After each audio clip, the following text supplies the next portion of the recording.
அனைவருக்கும் வணக்கம். ஒரு வழியே எஸ்எஸ்எல்னு பார்த்தீங்கன்னா கம்பைன் ஹையர் செகண்டரி லெவல் எக்ஸாமினேஷனுக்கான நோட்டிஃபிகேஷன் வந்து கொடுத்துட்டாங்க. ஏற்கனவே ஏப்ரல் 2ஆம் தேதி வர வேண்டிய நோட்டிஃபிகேஷன்.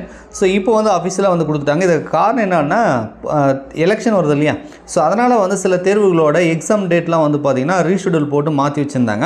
ஸோ அதனால் அது முடிஞ்சதுக்கப்புறம் பார்த்திங்கன்னா இப்போ நமக்கு வந்து நோட்டிஃபிகேஷன் கொடுத்துட்டாங்க. நான் கூட வந்து தேர்ட் வீக் ஃபோர்த் வீக்கில் வருமானு எதிர்பார்த்துட்டு இருந்தோம். ஸோ இப்போ நேற்று தான் வந்து ரீஷெடியூலே பண்ணாங்கன்னு நினைக்கிறேன். ஸோ இன்றைக்கி வந்து பார்த்திங்க அப்படின்னா உங்களுக்கு வந்து நோட்டிஃபிகேஷனே வந்து கொடுத்துட்டாங்க. ரைட்டா, சரி, ஓகே. என்ன சொல்லியிருக்காங்க அப்படின்னு சொல்லி பார்க்கலாம்.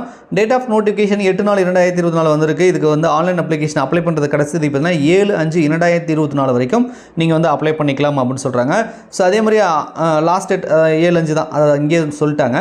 பேமெண்ட் பண்ணுறதுக்கு பார்த்தீங்கன்னா ஒரு நாள் எக்ஸ்ட்ராவாக 7ஆம் தேதி அப்ளை, கடைசி தேதினா 8ஆம் தேதி 8/5/2024 நீங்கள் ஆன்லைன் மூலிமா பேமெண்ட் பண்ணிக்கலான்றாங்க. அதே மாதிரி வந்து பார்த்தீங்கன்னா எடிட் பண்ணுறது, அப்ளிகேஷன் எடிட் பண்ணுறதா இருந்தால் 10/5/2024 வந்து 11/5/2024 பண்ணிக்கலான்றாங்க. ஸோ வந்து ஷெடியூல் 1 டயர் 1 வந்து எக்ஸாம் பார்த்தீங்கன்னா உங்கள் ஜூன் ஜூலை 2024 நடக்கும் அப்படின்றத குறிப்பிட்டிருக்காங்க. டயர் 2 அப்படின்றது பார்த்தீங்கன்னா டேட் வந்து பின்னாடி நாங்கள் கொடுக்குறோம் அப்படின்றத வந்து குறிப்பிட்டிருக்காங்க.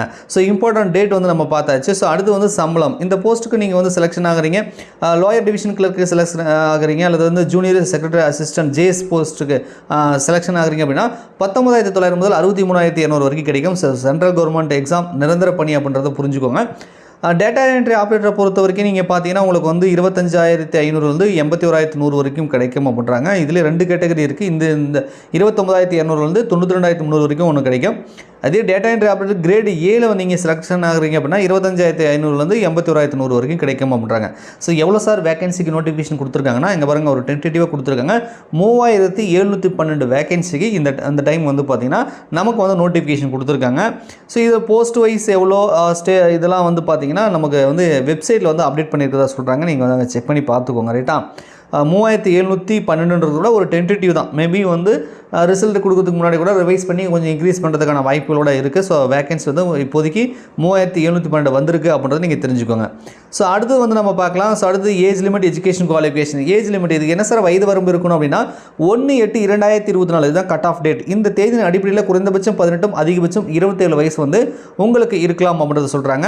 ஸோ 27 வயசுக்கு மேலே வந்து அப்ளை பண்ண முடியாதுன்னா பண்ணலாம். ஒருவேளை நீங்கள் SC/ST இருக்கீங்கன்னா உங்களுக்கு 5 வருஷம் வந்து ரிலாக்ஸேஷன் இருக்குது. இதை யூஸ் பண்ணி அப்ளை பண்ணிக்கலாம். நீங்கள் ஓபிசினா பிசி முஸ்லீம், எம்பிசி வருவீங்களே, டிஎன்சி. ஸோ நீங்களாம் ஓபிசி கேட்டகரி உள்ள வருவீங்க. உங்களுக்கு வந்து 3 இயர்ஸ் வந்து ரிலாக்ஸேஷன் கொடுத்துருக்காங்க.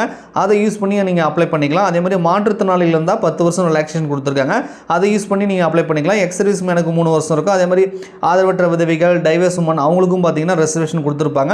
இந்த ரெசர்வேஷனை யூஸ் பண்ணி, அதாவது ரிலாக்ஸேஷனை யூஸ் பண்ணி நீங்கள் வந்து அப்ளை பண்ணிக்க முடியும். ஸோ ரிலாக்ஸேஷன் வந்து தேவைப்பட்டுச்சு அதை படித்து பார்த்து நீங்கள் அப்ளை பண்ணி யூஸ் பண்ணிக்கோங்க. ஓகேவா, சரி, ஓகே.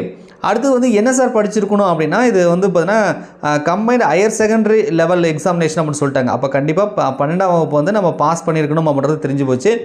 இதிலே வந்து பார்த்தீங்கன்னா சில போஸ்ட்டுக்கு மட்டும் கொஞ்சம் டிஃப்ரெண்ட்டாக கொடுத்துருப்பாங்க. அது என்ன சார் அப்படின்னா நீங்கள் 12ஆம் வகுப்பில் ஏதாவது வந்து சயின்ஸ் ஸ்ட்ரீம், அதாவது சயின்ஸ் குரூப்னு சொல்லுவோம்ல, மேக்ஸ் சயின்ஸ்லாம் ஃபிசிக்ஸ் கெமிஸ்ட்ரிலாம் படிச்சிருப்பீங்களே, அது மாதிரி சயின்ஸ் ஸ்ட்ரீம் முடிச்சிருந்தீங்க அப்படின்னா நீங்கள் வந்து பார்த்தீங்கன்னா data entry operator DEO grade A இந்த மாதிரி இதுக்கெலாம் வந்து நீங்கள் எலிஜிபிள். இதே வந்து நீங்கள் lower division clerk, JSA, DO இதுக்கெலாம் வந்து பார்த்தீங்கன்னா நீங்கள் 12th ஸ்டாண்டர்ட் எந்த குரூப் இருந்தாலும் ஓகே, 12th ஸ்டாண்டர்டில் எந்த குரூப் இருந்தாலும் ஓகே, நீங்கள் பாஸ் பண்ணியிருந்தால் போதுமானது. அதில் அது 12th ஈக்குவலாக இருந்தாலும் போதுமானது. இந்த டிஓ போஸ்ட்டுக்கு மட்டும்தான் சயின்ஸ் ஸ்ட்ரீமில் வந்து நீங்கள் 12th முடிச்சிருக்கணுன்றாங்க. மற்றபடிக்கு நீங்கள் 12th பாஸ் பண்ணியிருந்தாலும் இதுக்கு அப்ளை பண்ணலாமா, அவ்வளோதான் பொதுவாக. இதுக்கான கட் ஆஃப் டேட்டும் அதே தான், 1/8/2024 அடிப்படையில் நீங்கள் கண்டிப்பாக வந்து நீங்கள் இவங்க சொல்லக்கூடிய இந்த எஜுகேஷன் குவாலிஃபிகேஷன் வந்து பெற்றிருக்க வேண்டும் அப்படின்றத சொல்கிறாங்க. அதையும் வந்து பார்த்துக்குவோம். இப்போ ஏஜ் லிமிட், எஜுகேஷன் குவாலிஃபிகேஷன் பார்த்தாச்சு. இதுக்கு எப்படி அப்ளை பண்ணால் SSC ஒரு புதுசாக ஒரு வெப்சைட் வந்து கொடுத்துருக்காங்கப்பா.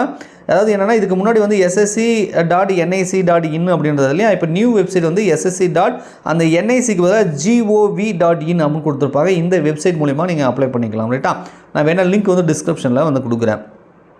சரி, அடுத்து இதுக்கு வந்து இது அப்ளை பண்ணுறதுக்கு எவ்வளோ சார் ஃபீஸ் ஆகும் அப்படின்னா ஜென்ரலாக பார்த்தீங்கன்னா அப்ளை பண்ணுறதுக்கு 100 ரூபா தான் பேமெண்ட் வந்து கேட்பாங்க.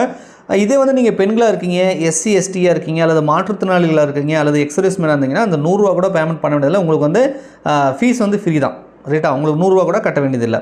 மற்றவர்கள் மட்டும் 100 ரூபா வந்து கட்டுற மாதிரி இருக்கும். பேமெண்ட்டோட கடைசி தேதி பார்த்தீங்கன்னா 8/5/2024. அதாவது ஆன்லைன் அப்ளிகேஷனோட கடைசி தேதி வந்து 7/5ன்னு வரும். அடுத்த நாள் வந்து நீங்கள் இப்போ கூட பேமெண்ட் பண்ணிக்கலாம். ஒரு நாள் வந்து எக்ஸ்ட்ரா நமக்கு வந்து டைம் கொடுப்பாங்க. ஸோ அதுக்கப்புறம் நிறைய டீட்டெயில் கொடுத்துருப்பாங்க. இவங்க பார்த்தீங்கன்னா நிறைய டீட்டெயில் வந்து கொடுத்துருப்பாங்க. Centre of examination sir apply பண்ணிவிட்டா எங்கே சார் போய் எக்ஸாம் எழுதுற மாதிரி இருக்கும், நம்ம தமிழகத்துக்குள்ளேயே இருக்குமா அப்படின்னு கேட்டிங்கன்னா கண்டிப்பாக தமிழகத்துக்குள்ளே இருக்கும். சதர்ன் ரீஜனை பொறுத்த வரைக்கும் நீங்கள் பார்த்தீங்க அப்படின்னா கோயம்புத்தூர், சென்னை, மதுரை, சேலம், திருச்சிராப்பள்ளி இந்த மாதிரி சில முக்கியமான வேலூர், ஸோ இது மாதிரி முக்கியமான சிட்டிஸில் வந்து எக்ஸாம் சென்டர் கொடுப்பாங்க. ஸோ அதனால் நீங்கள் தாராளமாக நம்ம தமிழகத்திலே வந்து எக்ஸாம் எழுதிக்கலாம். ஒன்று. ரெண்டாவது இன்னொரு பாயிண்ட் என்னென்னா நீங்கள் தமிழ்லையுமே வந்து எக்ஸாம் எழுதிக்கலாம். அதுவும் ஒரு கூடுதல் பாயிண்ட் ரைட்டா. ஒருவேளை இங்கிலீஷ் மீடியம் ஸ்டூடெண்ட் இல்லை சார் நான் தமிழ் மீடியம் ஸ்டூடெண்ட்னா நீங்கள் தமிழ் மீடியத்தில் கூட வந்து அப்ளை பண்ணும்போது கேட்கும், அதை நீங்கள் கொடுத்துட்டு வந்து தமிழில் எக்ஸாம் எழுதிக்கலாம். அது வந்து சொல்லியிருப்பாங்க. ஸோ எக்ஸாமை பொறுத்த வரைக்கும் Tier 1 Tier 2ன்னு இருக்கும். இதெல்லாம் கம்ப்யூட்டர் பேஸ்ட் எக்ஸாமினேஷனாக வந்து வைப்பாங்க. பேட்டர்ன் என்ன அப்படின்றதெல்லாம் கொடுத்துருக்காங்க, நீங்கள் வந்து செக் பண்ணிக்கோங்க. இப்போ நான் ஒன்று சொன்னேன் இல்லையா சார் தமிழில் கூட எழுதலான்றீங்களே, அது எங்கே சார் சொல்லியிருக்காங்கன்னா இங்கே பாருங்கள், English and Hindi and any language option அப்படின்னு போட்டிருப்பாங்க பை த கேண்டிடேட். நீங்கள் வந்து அப்ளை பண்ணும்போது ஏதாவது ஒன்று சூஸ் பண்ணியிருப்பீங்க எந்த அப்படின்னு, அந்த லாங்குவேஜில் எழுதிக்கலான்றாங்க.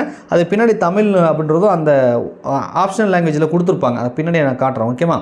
ஸோ அதனால் வந்து நீங்கள் தமிழ் மீடியம் ஸ்டூடெண்ட்டாக இருந்தால் தாராளமாக நீங்கள் அப்ளை பண்ணி இந்த எக்ஸாம் வந்து எழுதிக்கலாம்.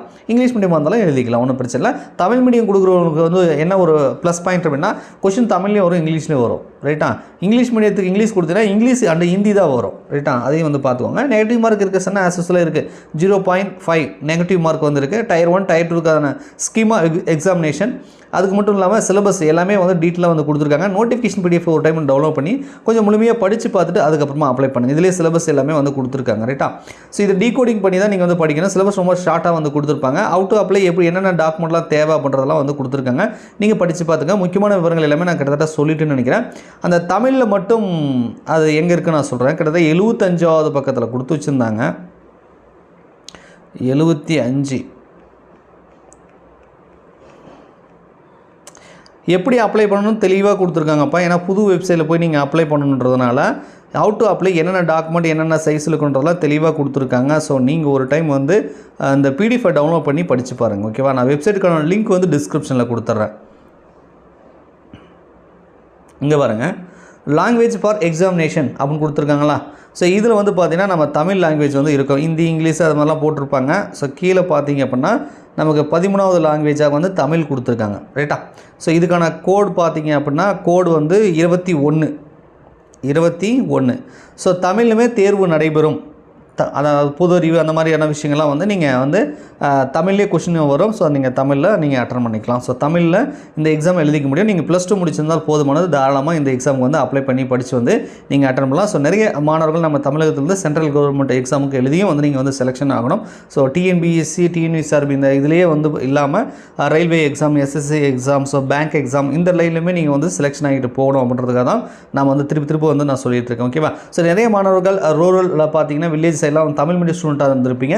ஸோ உங்களுக்கு இது ஒரு வாய்ப்பாக அமையும். ஏன்னா SSC GD தமிழ் நடக்குது, இது மாதிரி வரக்கூடியதும் வந்து தமிழ் நடக்குது. ஸோ நிறைய இப்போ வந்து பார்த்தீங்க அப்படின்னா சென்ட்ரல் கவர்மெண்ட் எக்ஸாமும் வந்து தேர்வுகள் தமிழில் வந்து நடத்துகிறாங்க. ஸோ அதை வந்து தெரிஞ்சுக்கிட்டு நீங்களும் தமிழ் மீடியம் ஸ்டூடெண்ட்டும் வில்லேஜில் குக்கிராமத்தில் ஒரு அரசு பள்ளியில் படிச்சிருந்தாலும் கூட இந்த தேர்வு எழுதி உங்களாலேயும் வந்து பாஸ் பண்ண முடியும். ஸோ அதனால் வந்து ட்ரை பண்ணுங்கள். ஓகேவா. உங்கள் நண்பர்களுக்கும் இந்த வீடியோவை வந்து ஷேர் பண்ணுங்கள். நன்றி, வணக்கம்.